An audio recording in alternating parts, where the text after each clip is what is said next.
What is your level or security clearance level?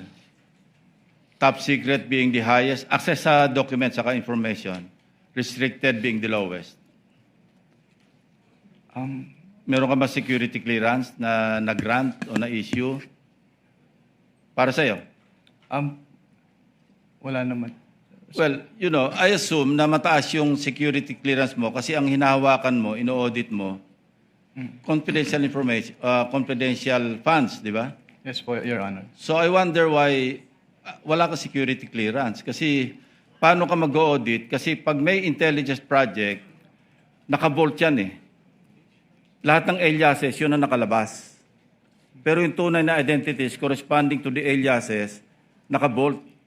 Pag declassified na, terminated na yung program, yung activity o yung project, intelligence project, pwede na ilabas yun kasi declassified na yun. So kung wala kang security clearance, paano ma-access? Yung tulad na sinabi ni Senator Subiri, quarterly, nagpapadala sa Senate President, Speaker of the House, ng intelligence and confidential, paano ginastos? Kasi may oversight powers kami, di ba?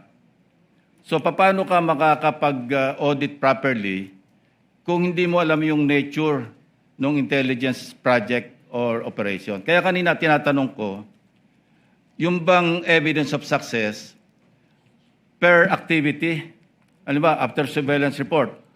And mind you cannot call it successful kung negative yung surveillance. Wala nakita eh, pero gumastos ng pera yon.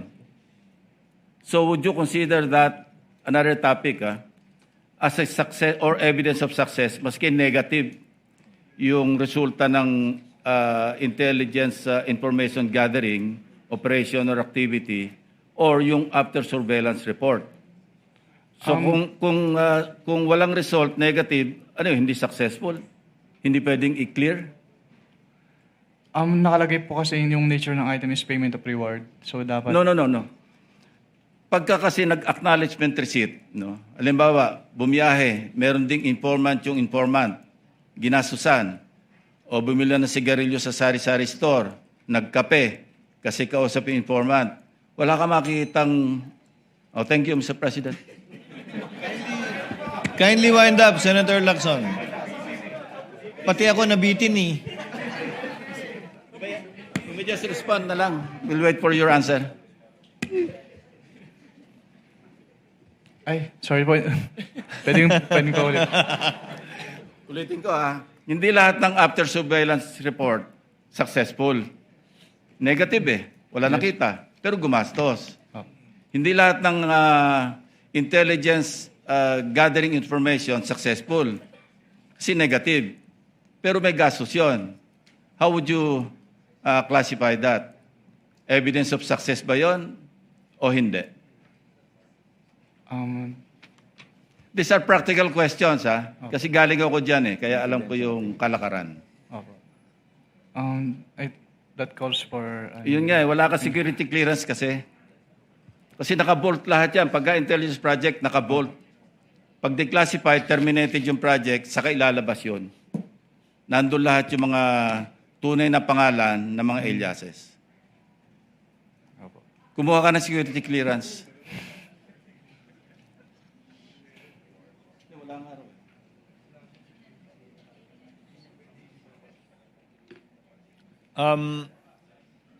Next to interject would be Senator Judge Padilla. You may proceed when you're ready, sir. You have 2 minutes. Maraming salamat po, Ginoong tagapamahal ng hukom. Susundan ko lang po yung mga tanong ko kanina, kabayan, Nueva Ecija. Opo. Yung una pong cheque ay 125 million December 2022. Tama po ba? Yes po, Your Honor. Opo. Batid niyo po ba na ang founding anniversary ng CPP-NPA ay December 26? Wala po akong personal knowledge about that, Your Honor. Opo. Dahil wala po kayong, katulad ng sinabi, Senator Lacson, wala po kayong clearance, ano? Pangalawa, second check po, 125 million, January 31, 2023, tama po? Yes po, Your Honor. Opo. Ang NPA founding anniversary po ay March 29. Batid niyo po ba yun? Wala po akong personal knowledge about that, Okay. Your Honor. Third check, 125 million, April 18, 2023. Tama po ba? Hindi ko po matandaan yung date po ng check eh. May I refer po to the check po? Stopwatch, please.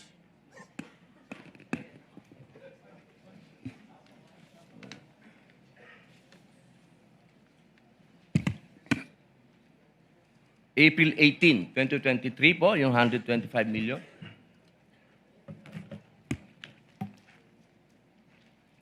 Yes po, Your Honor. Opo. Ang 50th po, golden anniversary ng NDF, National Democratic Front, ay April 24. Kaya ko po nabanggit lahat to. Ito pong mga dates na to, nung December 26, March 29, April 24, lahat po ito, walang nangyaring attack. Lahat po foiled. Wala po. For the first time, wala pong nangyaring attack. Kasi tuwing founding anniversary, may attack. Ang tanong ko po, Ginoong Kabayan, naniniwala po ba kayo na malaki ang papel ng confidential fund at confidential agent? Depende po yan sa kung ano po talaga yung mandate ng agency po, Your Honor. Alam naman po natin na ang DepEd,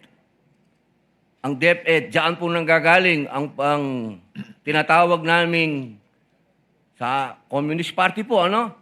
Meron po kasing pangkat gerilya, ang pangkat politikal. Yung pangkat politikal, yan po yung mga estudyante na nanggagaling sa universidad. Sang-ayon po ba kayo doon?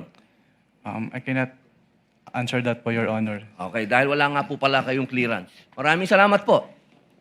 Thank you, Senator Judge Padilla. Before I let you go, Attorney Wamil, just to continue on the points I raised earlier, and to clarify it for the Senator Judges, under 8.3, dapat may failure to liquidate at demand bago maging prima facie. Tama po ba?